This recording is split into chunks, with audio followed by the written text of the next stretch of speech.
Welcome to the Idea Climbing Podcast. You need to stand out in the sales world to be successful, and video is an excellent tool to leverage if you have the right strategies. I discuss how to do that with my guest, Jason Zygadlo. Jason, a seasoned expert with nearly 20 years in medical device sales, now channels his unique skills into his company, Build.Your.Own.Brand, where he helps individuals and organizations stand out creatively and memorably. We dive into topics such as how to use video to get past gatekeepers, why you should create personalized videos and how to do that, why difference is better for cutting through the marketing noise, and other golden nuggets of advice. You're going to love this show.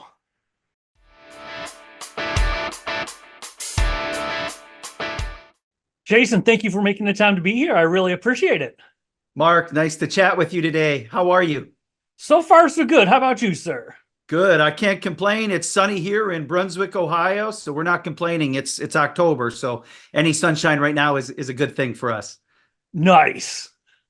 And I would love to dive in. We're standing out in the business world, the networking world, wherever you want to think of it, can be difficult. And I know what we're going to talk about is standing out with video. And you've got some great stories to share, some strategies. Before we get into the tips, the tricks, the strategies, as far as you go, how did you discover it? What's your story with standing out with video? It's a great question. I mean, my background, I've always tried to do things differently and be memorable and different. I spent my entire career in medical device sales, very difficult to get into. And to make a long story semi-short, I stood out in parking lots and handed my resumes out to reps that were driving Chevy Impalas and Ford Tauruses back in the day.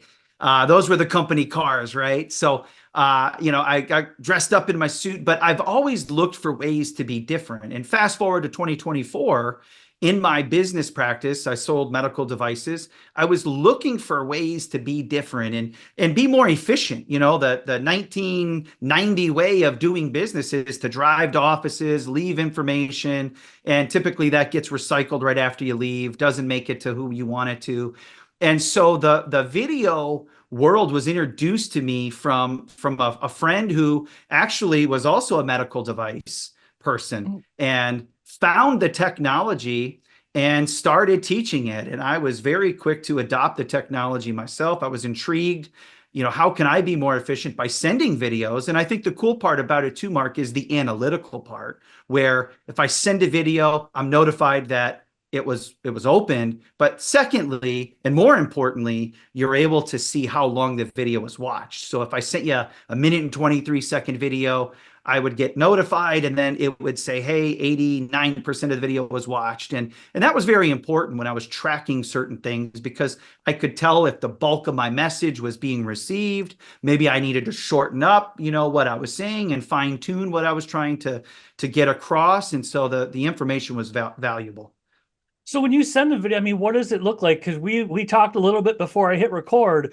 Yep. And from getting in front of people to thanking people and everything in between, why did you adopt it? Unpack that a little bit more. What was happening? Let's start with getting introduced or getting through the gatekeeper, if you will. What was happening there that made you adopt it? Yeah. So, medical devices, like a lot of industries, it's just getting harder and harder to see end users. Glory of the gatekeeper, as my friend Matthew Ray Scott likes to say, who I learned the video techniques from. That's difficult when you're driving all over the place and leaving information. It's inefficient. And there's better ways to do what I'm describing. And so how can you engage with customers? It's all about engagement. If you can't deliver your message, then what good are you doing? And if the information that you're leaving isn't getting to the end user, then what other ways are out there? And so the videos allow you, everyone shares their email address anymore. Most of the time it's very common. You can send the videos through LinkedIn. And so there's ways to send the videos. But, for me, it was, I can be so much more efficient and send a lot of different videos in a very personalized and tailored way, and then know when they were opened, and then track this. So when I did end up getting in front of the physician, it usually was, or a nurse or whatever it was, I usually would be greeted with, "Hey, I think we've already met." And I would always kind of chuckle to myself because they would know me from the value that I would send. Usually it was introduction, followed up by some kind of informative piece of white paper, data, something about the space that, they practiced in, always providing value. So when they associated me, it was with some kind of value and trust and likability. And so that was really the thing that piqued my interest was how can I reach the masses, scale this out in a way to be efficient and not drive all over God's green earth and really be inefficient. So what's an example? I mean, what kind of things did you say? Was it just introducing yourself? Was it more informational, somewhere in between? What does that introduction get through the gatekeeper video? What kind of things do you say in it? Yeah, so great question. So that's the beauty of the videos, Mark, is how versatile they can be. So you hit it, on one of the areas that you can do is introduction. So for example, if you were the physician and I've left information with Gloria, the gatekeeper, by the way, I always like to put her, kind of on the hook and hold her accountable because I would say something like this. "Hey, Dr. Mark, it's Jason. I'm your new rep with XYZ company. Listen, I stopped by the office and I left some information with Gloria, the gatekeeper. I hope you have the opportunity to look at it. But I wanted to reach out to you in a more creative and personalized way. I could have sent you a normal email, but I wanted you to know I exist. Here's my face. Here's here's who I am. Here's my contact information. And I'm really looking forward to connecting with you sometime soon in the operating room. I hope to meet you soon." Something like that. And then I would follow it up with perhaps a demo. "Hey, doctor, here's the product that I reached out to you last time. Here's what I represent. And in 3 easy steps, I want you to see how boom, boom, boom, the technology works. I'm looking forward to getting it into your hands so you can feel it and play with it too and understand, how the technology, how it's deployed or whatever it may be." And so there's that way, like I said, the demo, the introduction, as a thank you. If I spent some time with you, Dr. Mark, in the operating room, you allowed me to come work with you in your OR. "Hey, Dr. Mark, it's Jason. Listen, thank you so much for allowing me to come in and work with you today. The staff was great. I just am so grateful and appreciative to work with you and your team. I just wanted to say thank you in a more creative way. And I thought I'd just send you a personalized video to just demonstrate that. Hopefully you can see that I'm extremely grateful and I'm looking forward to working with you again, if it makes sense." So how many, as far as getting to them, how many do you send? Is there a follow-up one? Do you send one and say, "I gave it a shot," and that's it? Is there 2, 3? What does follow-up look like if you don't hear from them from the first video? Yeah, so all of my sales friends out here understand and know that you can't knock on the door once or twice. It's a persistence game. And, I always talk about being pleasantly aggressive, Mark. So, the videos certainly don't replace the stop bys and the drop offs and, the traditional ways of doing things. This is, in my opinion, was a supplemental tool to tack on to some of those other things that I was doing. So there's no magic number. I always say, it takes as long as it takes in order to get what it is you're trying to accomplish. If that's just an introduction, if that's getting someone to perhaps invite you in to use a product, whatever that case may be for you and in your respective business, you have to stay persistent and pleasantly aggressive. So once you get through to them, what does that meeting look like? How do you sell yourself now that it started with video? What do you do when you actually get to meet with the person? Yeah, I think it's all very different. I think sometimes the follow-up that I would receive would say, "Hey, I saw your video. Thank you. That was really cool. I do want to see your product," or "I'd like to learn more about your company," or, "I want to dive in a little bit deeper to a little bit more about what your company does and learn about the portfolio that you represent." So it's very individualized. I would get a lot of different, inquiries back and just kind of tailor from that point forward to what it is the physicians were interested in. What kind of prep work did you do to personalize the videos? What suggestions do you have for people to make them personal, not just the generic, "I'm going to send this to everybody"? Yes. So I like to look up where physicians went to school, where they obviously are currently working, if they have any special interests in terms of, the space that they play in terms of, the medicine space. I like to look up folks if they have LinkedIn profiles and kind of, dig in, see if they've written papers and some of the research that they've done. So when I send that message, they know that I've done some homework. And, there's some creative ways, Mark, to send the videos. I always like to say that, for example, imagine if I sent you a video and I pulled up your LinkedIn page, and then there I was in a little bobblehead circle, and I was speaking to you. If I emailed that to you, texted it to you, you would open that up and go, wait, hey, I think that's my LinkedIn page. And who's this strange guy on my page? Naturally, we're inquisitive people. Instinctively, we're curious. People click on it to open it, to see what I'm saying about them. So there are some tips and tricks to help the engagement and to help kind of massage them, if you will, to open what it is you're trying to send. So I would find maybe their LinkedIn page or their actual practice, and where they're featured on their webpage, and find different ways so when they see it, they go, whoa, that's me. And who's that guy? So let me click on it to see what he's saying about me. So that's just kind of one fun example of how you can kind of encourage people to click to hear what it is you're saying, because ultimately we're trying to deliver messages, right? And that's really what this comes down to. And that was kind of some of the medical device examples. Now fast forward today, I'm the founder of Build Your Own Brand, and I work with a lot of different businesses to help them be different and memorable as it relates to prospecting or just simply thanking the customers that they've worked so hard to earn. Talk a little bit more about that. What is it? I mean, beyond just saying thank you, what does the thank you follow-up look like?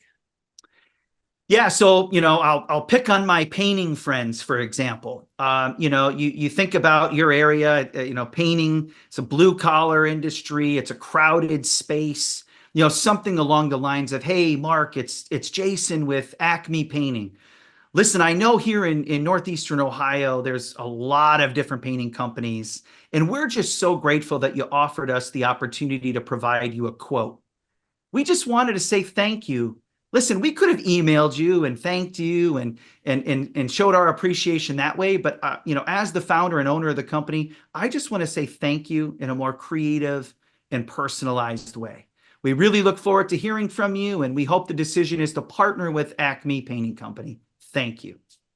Very simple, very concise, but different. Why is different better? I mean, I could guess a few things, but why is different better when it comes to breaking through the noise? Yeah, I preach attention is the new currency. I mean, markets are saturated. Times it's tough to capture the attention of someone. And so, to find ways to do that differently, better isn't always better. Different can be better.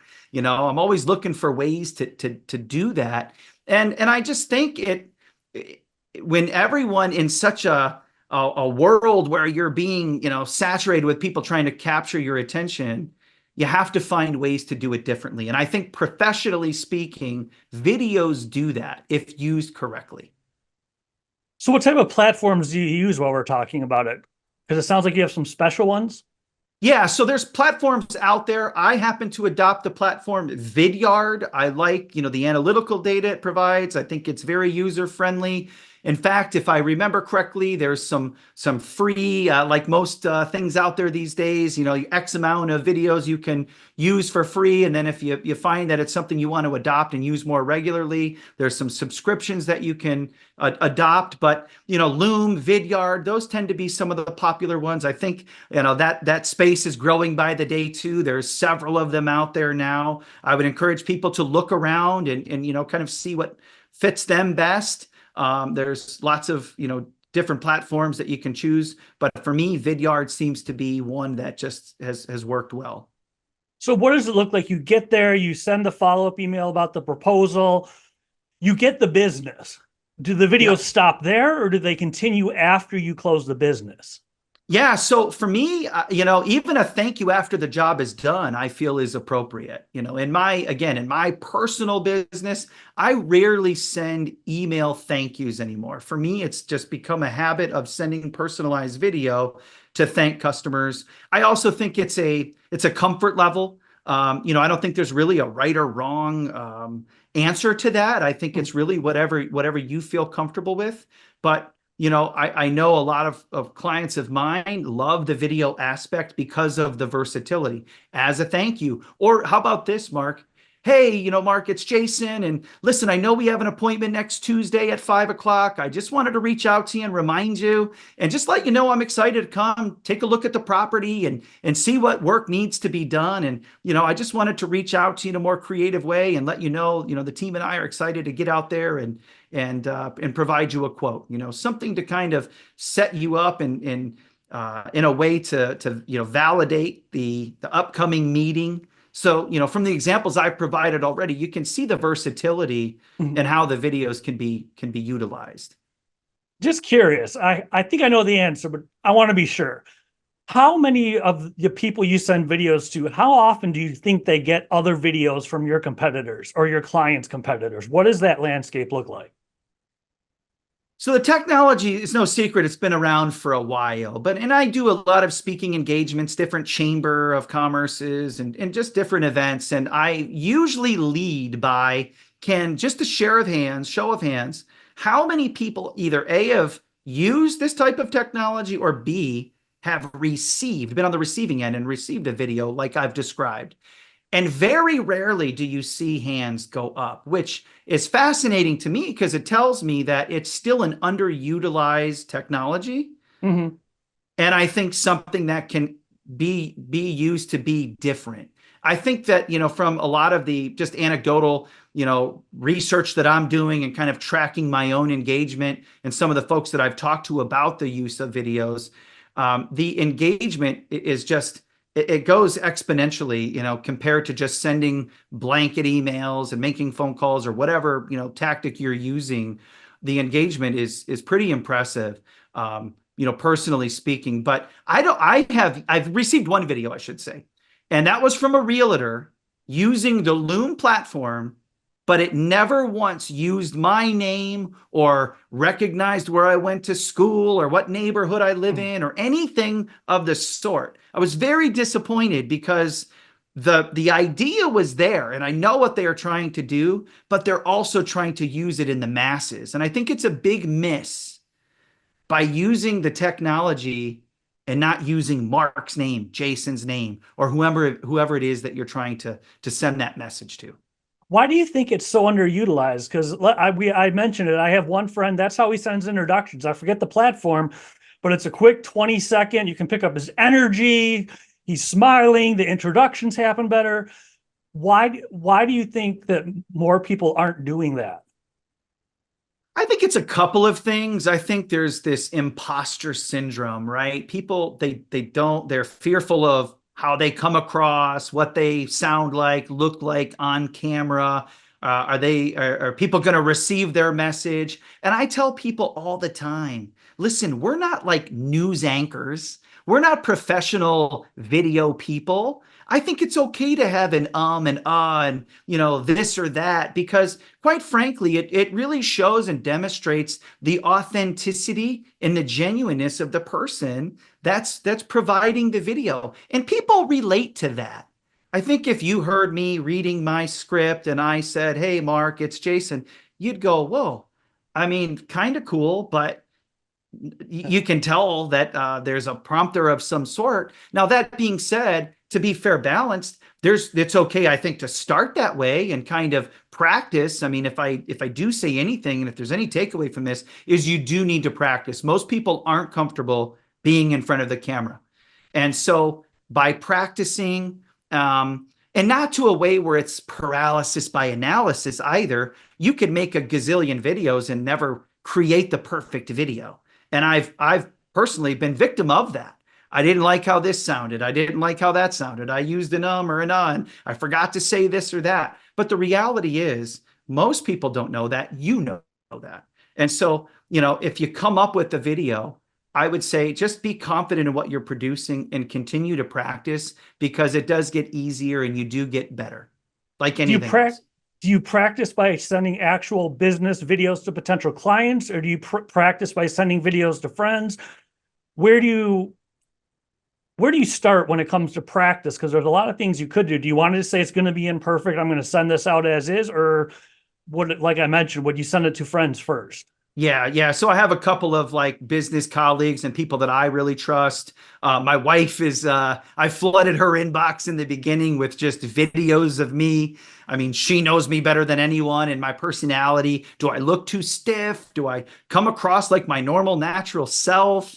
Like, help me understand how these videos are coming across, you know? And so she's probably my biggest critic, but in a good way, and has really helped me kind of grow and just being comfortable in front of the camera. And then professionally, I like to send it to some folks that I know that I can trust that are willing to give me the feedback that I need in order to continuously get better. So yeah, I would encourage people to use people that they trust. And I have some buddies that like to make fun of me. They'll get a hold of a video and then, we'll send a video back and, kind of bust my chops a little bit, but it's all in good fun. It's those same friends too that are now reaching out to me going, hey, can you help me create some of these videos? Because I've watched your engagement really improve. We have covered a lot of ground in a short period of time. When it comes to using video for business development, if you were to say, if you're going to do it, at least do this one thing above all, at least do this, if nothing else, what would you tell people to do with video? Yeah, I would say start simple. Don't overcomplicate it. Keep it simple. There's some data out there that suggests how long the videos should be before you start to lose attention. Hence the reason you see Snapchats and TikToks. They're very, confined and condensed in the amount of time that they are. I like to keep things around a minute or so. That's been a kind of a sweet spot, again, personally speaking. But what I would say is, how about just a simple thank you, or like your friend, just a simple introduction? You don't need to get caught up in all of the other stuff that you're trying to maybe talk about. Keep it very simple and start there. And from there, build upon your own comfort level. Maybe it is just one of those two examples. Maybe you do want to do a demonstration or show something a little bit differently. I think it's really up to the individual, but don't, I think comfort is the enemy of growth. You have to be comfortable being uncomfortable. And so I think this is a tool that you can adopt pretty simply to change the way you're doing business and seeing and playing around with it and just, trial and error. You have nothing to lose, right? Send a couple of videos, see what people say, get some feedback and see how it goes. And you may end up that you absolutely love it and adopt it into your own business practice. Thank you so much for the time. And if people want to find you, where's the best place or places to go online? Yeah, so online, our website is www.careercoachbyob, it's all one word, .com.